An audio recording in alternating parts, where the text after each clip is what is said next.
And I would add to that, there are many of us that believe the reason this law is not working is because it will never work. It is unworkable by design.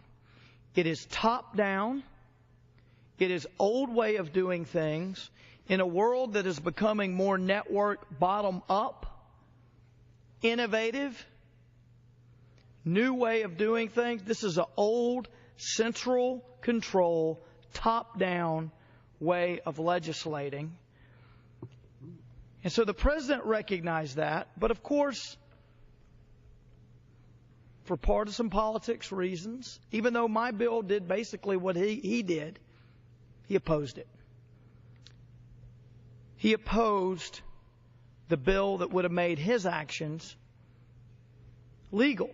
And of course, now it is sitting, napping, because we hope to awake it, snapping in the Senate, in the United States Senate, with your companion bill, the individual mandate. That's right. Delay. Well, kudos to the one of, 6 colleagues on the other side of the aisle that joined us in voting for your bill. 35 Democrats.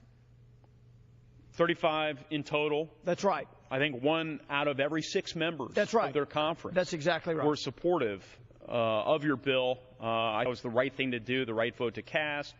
It certainly preserved the precedent that it is this body that passes the laws, that develops the legislation. It's the job of the executive branch to sign those various acts into law and then to execute them, not to recraft the laws as it might see convenient for whatever motives.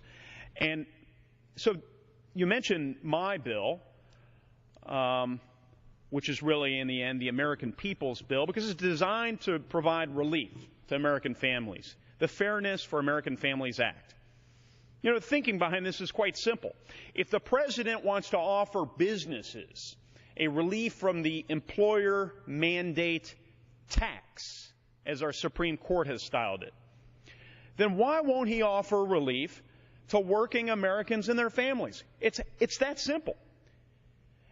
And I have yet to hear an acceptable response. No, we're playing politics. Well, are those 1 of 9 Democrats who voted for my legislation also playing politics? No, I think they're being fair-minded. Some would argue that they're looking for political cover or this or that. I'll let others assess that, but certainly it's good legislation. It's fair and equitable legislation to accord the same sort of treatment to hardworking Americans that the president would give to the business community. And though I agree, let me go on record that business community needs relief too. Well, and 1 in 9 voted of the Democrats voted for your bill. I think it was 22 total. I think just a year or 2 ago that would have been unthinkable. That's right. That 35 would have joined voting for the employer mandate delay, and 22 or so for your bill would have been unthinkable. It is because we have been relentless in pursuit of a better way, relentless in pursuit of real health care reform, relentless in identifying and letting folks in Washington know that the people back home, constituents, have made their voice very clear where I live in Arkansas on the issue of the Affordable Care Act or Obamacare. And what's interesting is today in the Ways and Means Committee, we had the head of the IRS testifying.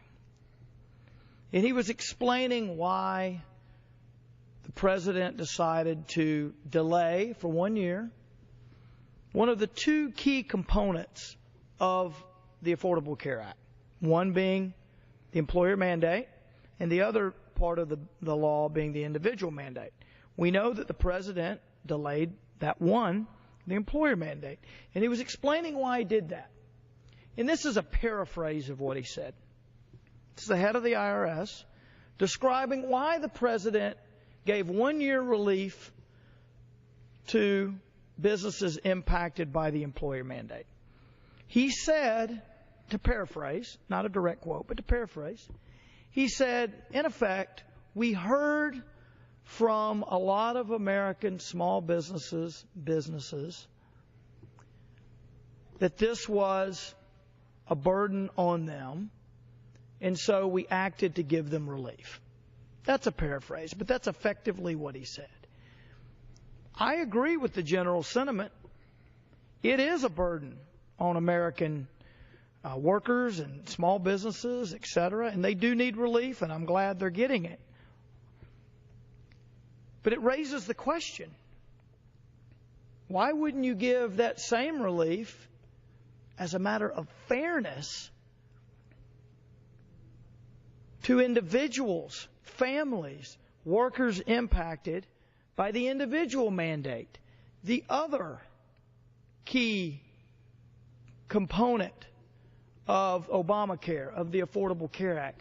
Why would you give relief to small businesses and what have you, but not give relief to individuals? It fundamentally doesn't make sense.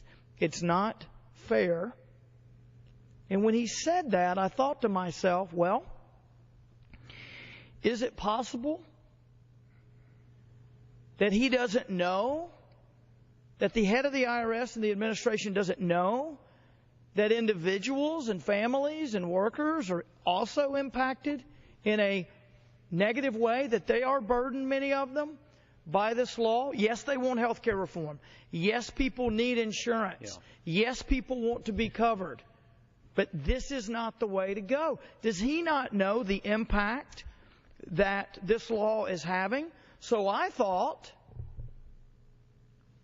why don't we put all the opinion aside? Yeah. The op-eds, that's right, the editorialist, and why don't we just talk about some of the news headlines without my commentary? I thought you and I could just read some of the headlines. These are news stories. These are news stories, not op-eds, not editorial writers. These are news stories from a variety of publications from around the country. And I thought it would be instructive to run through those tonight. And if you would help me tonight. Yeah. So what I'll do here. There seemed to be a lot there. You know, so the list. How would you like to proceed? The list. I'll tell you what. I'll read through one of these and I'll put one up. You could read through, then I'll take one. Okay.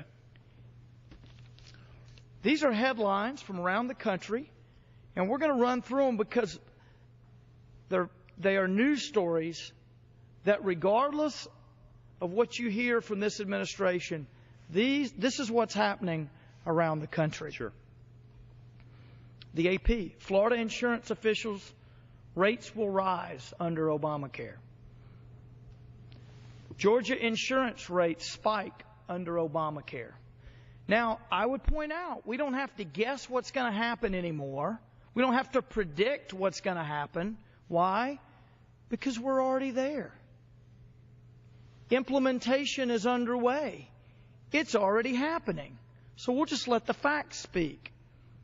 Chattanooga business owner says Obamacare costing workers pay raises and benefits.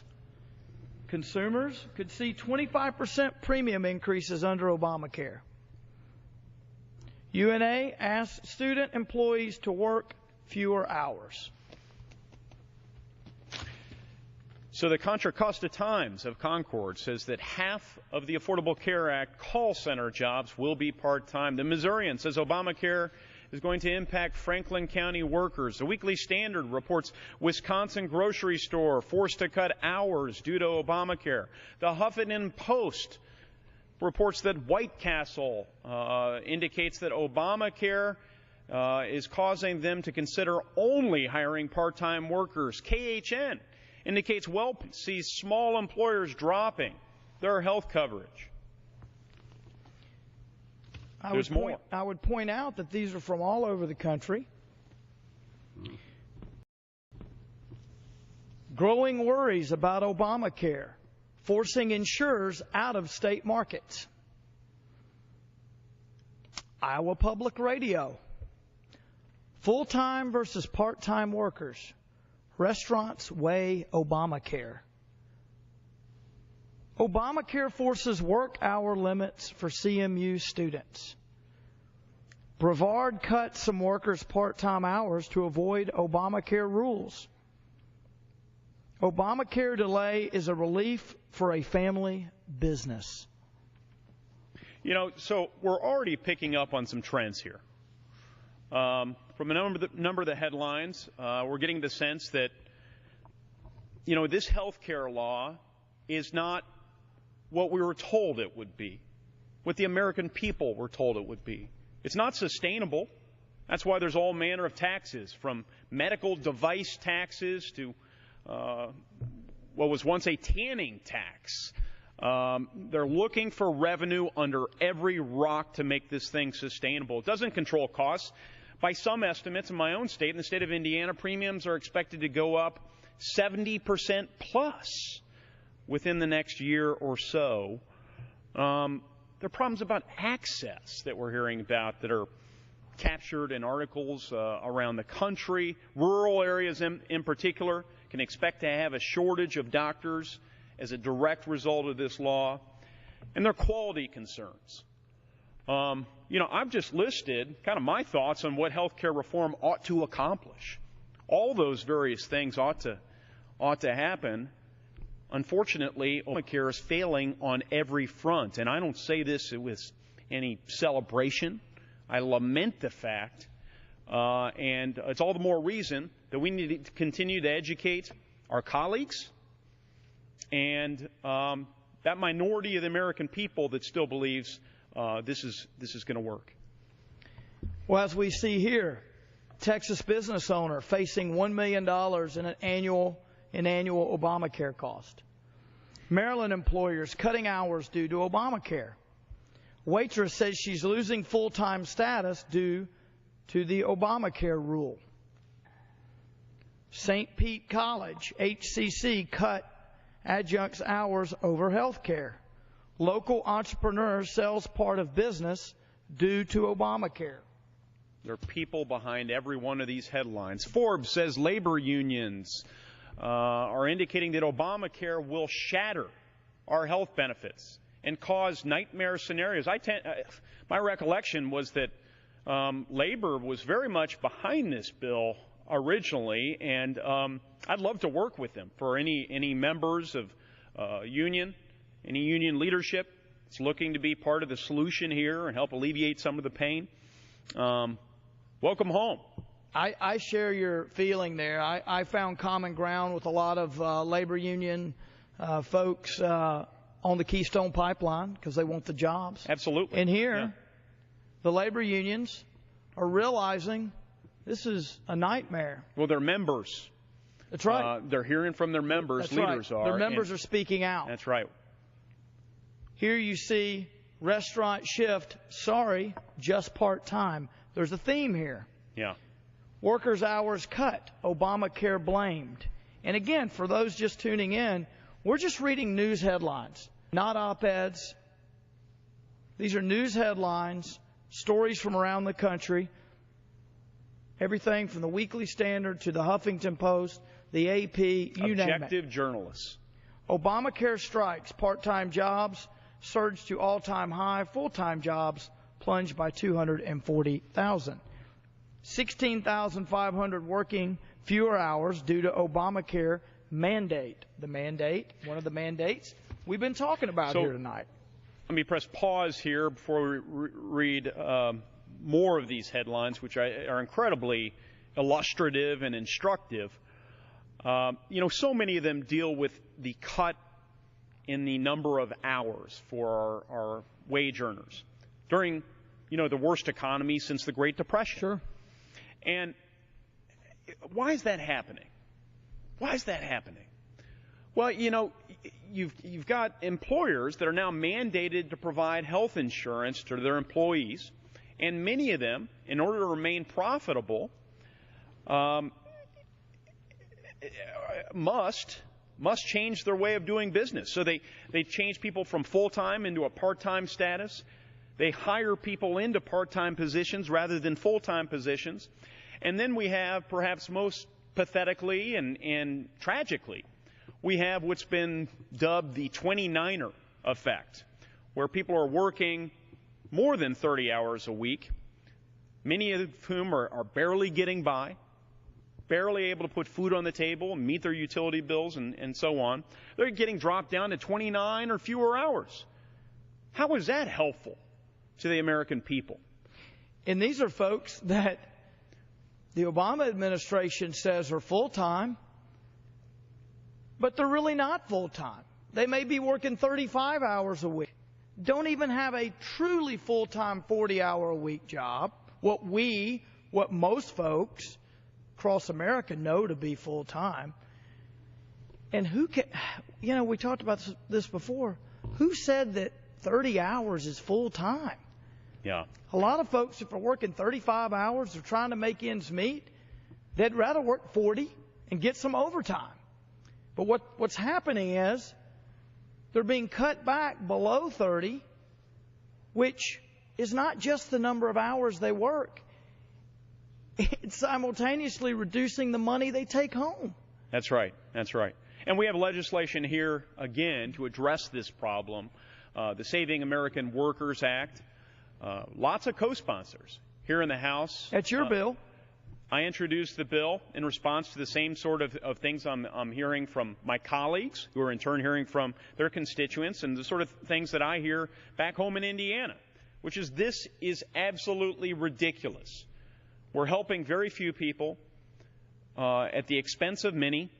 Let's restore the definition of full-time as it's always been popularly understood and provide some relief. That's right. And so we need to move forward on that. Let's continue to educate and assess what's being reported across the country on some of these. Houston doctors to close doors because of Obamacare. Aetna letter warns customers many people will pay more for health insurance under Obamacare. East Penn cuts cafeteria workers' hours to avoid Obamacare. Affordable Care Act insurance mandates leading some businesses to cut employees' work hours. Limiting part-time hours, unintended result of health law.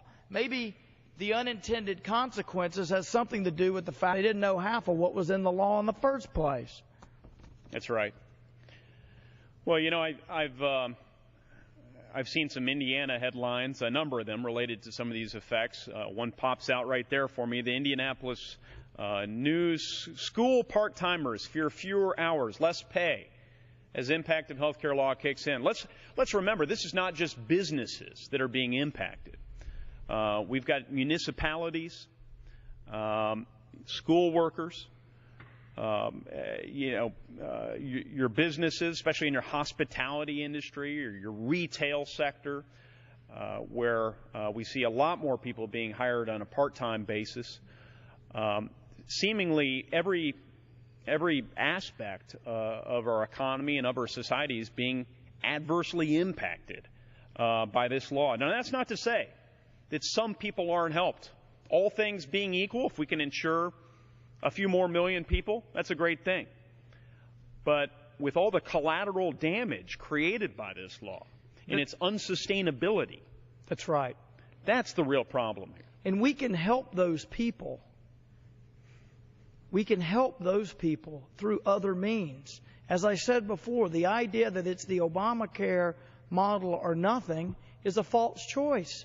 There are many other better patient-centered ways to do this, to reach the same goal.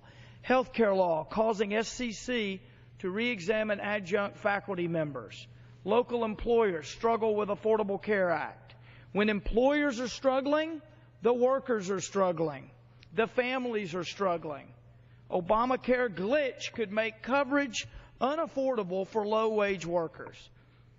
Obamacare's $96 an hour cost spike may end 30-hour work week.